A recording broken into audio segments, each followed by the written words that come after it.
الرحمن الرحیم۔ دین کی خاطر سختیوں کا برداشت کرنا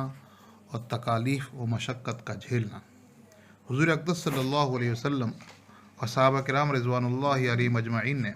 دین کے پھیلانے میں جس قدر تکلیفیں اور مشقتیں برداشت کی ہیں، ان کا برداشت کرنا تو بڑی دور کی بات ہے، ان کا ارادہ کرنا بھی ہم جیسے لوگوں کے لیے دشوار ہے۔ تاریخ کی کتابیں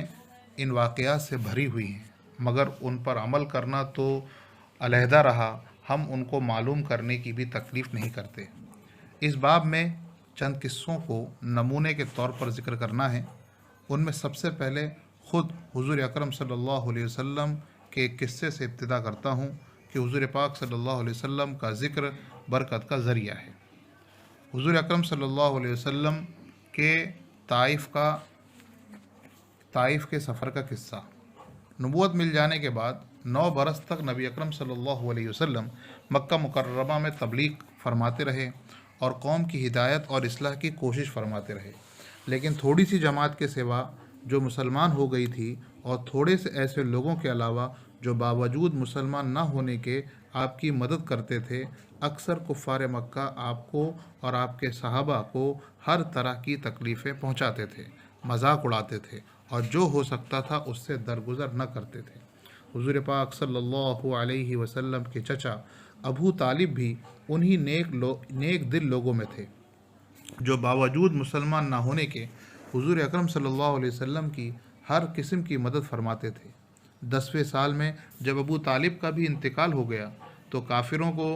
اور بھی ہر طرح کھلے مہار اسلام سے روکنے اور مسلمانوں کو تکلیف پہنچانے کا موقع مل گیا۔ حضور پاک صلی اللہ علیہ وسلم اس خیال سے کہ طائف تشریف لے گئے کہ وہاں قبیلہ ثقیف کی بڑی جماعت ہے، اگر وہ قبیلہ مسلمان ہو جائے تو مسلمانوں کو ان تکلیفوں سے نجات ملے اور دین کے پھیلنے کی بنیاد پڑ جائے۔ وہاں پہنچ کر قبیلے کی 3 سرداروں سے جو بڑے درجے کے سمجھے جاتے تھے گفتگو فرمائی اور اللہ کے دین کی طرف بلایا اور اللہ کے رسول یعنی اپنی مدد کی طرف متوجہ کیا، مگر ان لوگوں نے بجائے اس کے کہ دین کی بات قبول کرتے یا کم سے کم عرب کے مشہور مہمان نوازی کے لحاظ سے ایک نووارد نئے آئے ہوئے مہمان کی خاطر کرتے، صاف جواب دے دیا اور نہایت بے رخی اور بد اخلاقی سے پیش آئے۔ ان لوگوں نے یہ بھی گوارا نہ کیا کہ آپ یہاں قیام فرما لیں۔ جن لوگوں کو سردار سمجھ کر بات کی تھی کہ وہ شریف ہوں گے اور مہذب گفتگو کریں گے، ان میں سے ایک شخص بولا، او ہو، آپ ہی کو اللہ نے نبی بنا کر بھیجا ہے۔ دوسرا بولا، اللہ کو تمہارے سوا کوئی ملتا ہی نہ تھا جس کو رسول بنا کر بھیجتے۔ تیسرے نے کہا، میں تجھ سے بات کرنا نہیں چاہتا، اس لیے کہ اگر تو واقعی نبی ہے جیسا کہ دعویٰ ہے تو تیری بات سے انکار کر دینا مصیبت سے خالی نہیں، اور اگر جھوٹ ہے تو میں ایسے شخص سے بات کرنا نہیں چاہتا۔ اس کے بعد ان لوگوں سے نا امید ہو کر حضور اکرم صلی اللہ علیہ وسلم سے بات کرنے کا ارادہ فرمایا۔